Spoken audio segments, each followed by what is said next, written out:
During my tenure as a nurse at St. Mary's Hospital, I had the grave misfortune of working the night shift. While the hospital itself was steeped in history, there was one particular wing that garnered whispered tales and chilling anecdotes among the staff, Ward 13. This part of the hospital was ancient, its walls carrying secrets and echoes of a bygone era. Strange occurrences had become synonymous with this ward. On one fateful night, as I made my rounds, the rest of the hospital lay shrouded in darkness and eerie silence. I couldn't shake the feeling that someone was watching me.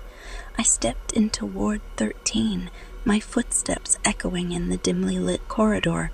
Then I heard it, a faint, eerie melody emanating from one of the rooms. It was hauntingly beautiful, yet it sent shivers down my spine. Curiosity got the better of me, and I cautiously followed the music to its source.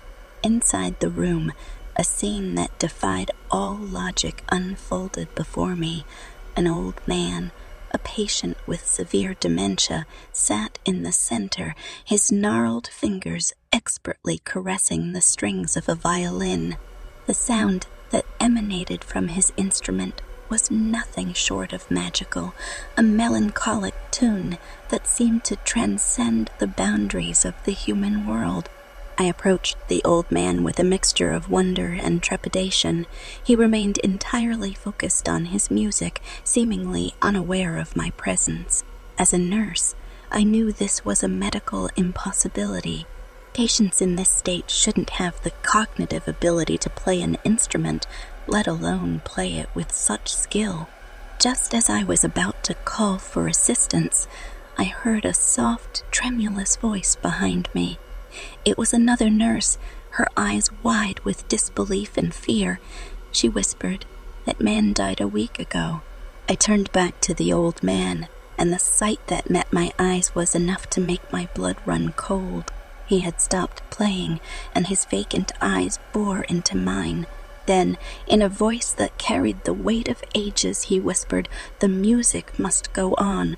Before my very eyes, the old man and his violin disappeared, leaving behind an eerie silence. I fled the room in a panic, leaving the mysteries of Ward 13 behind, never to return to that accursed place.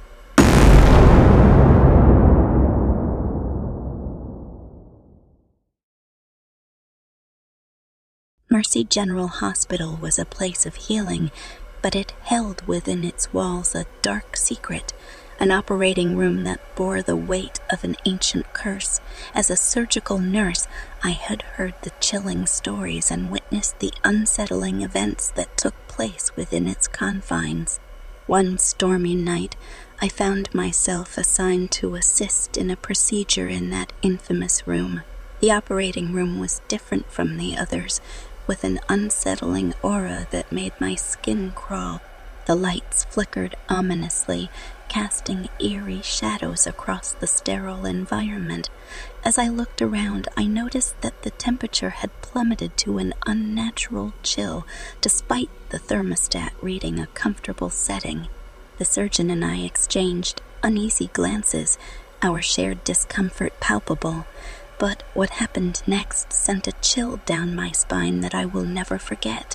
The surgical instruments, with no logical explanation, began to move of their own accord. They floated in the air, defying gravity and logic. Panic set in as we struggled to control the situation. The instruments moved closer, their sharp edges glinting ominously in the dim light.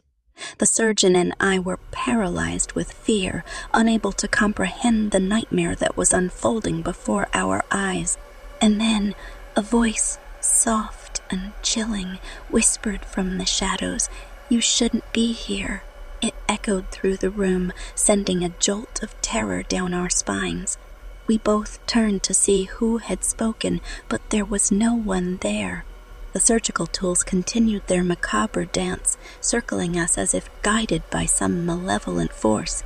With adrenaline-fueled desperation, we made a dash for the door, leaving the cursed operating room behind. As we slammed the door shut, the instruments dropped to the ground with a metallic clang, and the room fell silent once more. Later, we discovered that the room had a dark history, one marred by unexplained occurrences and a trail of tragedies. It had been sealed off for years, a place that no one dared to enter, for fear of awakening the malevolent forces that dwelled within.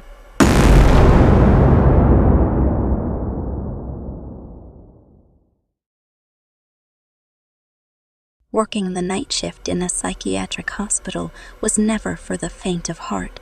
The hallways, usually bustling with activity during the day, took on an eerie, otherworldly quality under the moon's pale glow.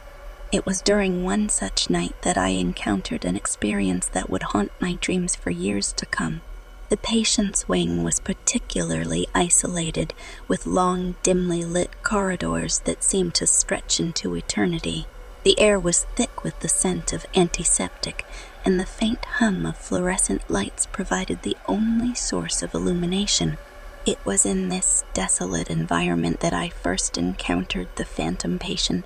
As I made my rounds, my footsteps echoed through the empty corridor, creating a haunting symphony of their own.